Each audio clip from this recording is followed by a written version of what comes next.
why I wanted to bring you on right now, although you're always welcome to come back on, George, but I know it's a little bit more difficult with the time zones and everything. But I did really love your post and your Instagram. I read that on when I read it online, it was from your YouTube, and the language was the same, I think, almost identical to the one that Yep. was on Instagram.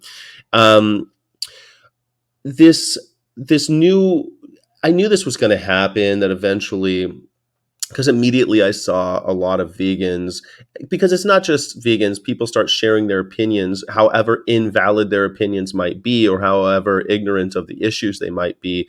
It seems to be we're in a time when people want to share their opinions, whether or not they're qualified to make valid assertions about what's happening all over, especially in the current conflict in the Middle East. But, we saw it with Ukraine and what's happening in Ukraine and Russia. But now it seems that there are vegan pundits, vegan icons, vegan whatever. You know what I'm talking about? Vegan vegan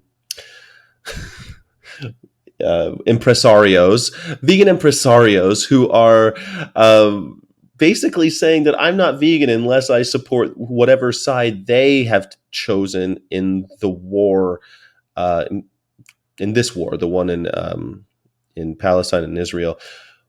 What's your take on that? What's going on there, and what role should a vegan play in this? I would actually advise vegans in this whole mess generally not to speak about it unless they actually know full well the facts.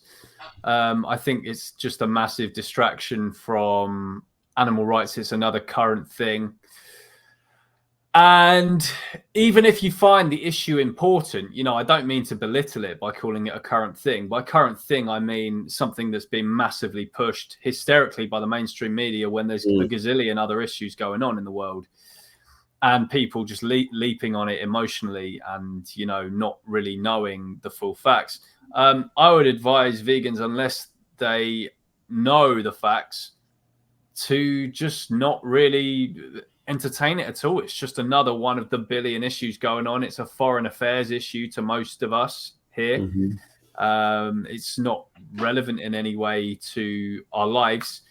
That said, obviously, it is an ethical issue. So, we're allowed to speak up on whatever ethical issue that we want. But at the same time, when you start bringing that into the animal rights movement, then, yeah, for me, that's a load of bullshit. And the point of my post, actually, this is where I think a few people got it twisted. The point of my post, and in fact, I think you may have even misunderstood slightly the intentions. I'm a very simple man, George. I misunderstand things all the time. So I think you might have actually been thought I'm taking a snipe at vegans, maybe like Joey Carbstrong or something. I know you mentioned Joey Carbstrong about the issue. The timing was a little suspect, because Joey put his post out and then like 2 days later yours came out, and I don't think that you were sniping Joey. I simply think that it was somehow that Joey's post was kind of a catalyst that's like, man, come on, stop. There's no reason to be talking about these things if you're not. So the post actually wasn't anything to do with Joey. Oh. It was actually to do with comments on videos and posts, could be by Joey, that have nothing to do with the conflict. Comments by generally non-vegans or just plant-based apologists saying, will you speak up about, Israel, bombing the donkeys and stuff in Gaza, and they're restricting the food and not, the animals are starving. You're an animal rights activist, aren't you? Won't you speak up about this? And then as soon as you mention to those people that those animals are being oppressed by Gazans, how dare you say it, right? So that just proves that their intentions aren't about animal rights. It's about dunking on Israelis. And I've got a little treat for you, Sky, because I actually recorded a statement video this morning with details further clarifying that post. So I'm going to I'm going to publish that video as soon as we're done with the live stream. Cool. Because at the moment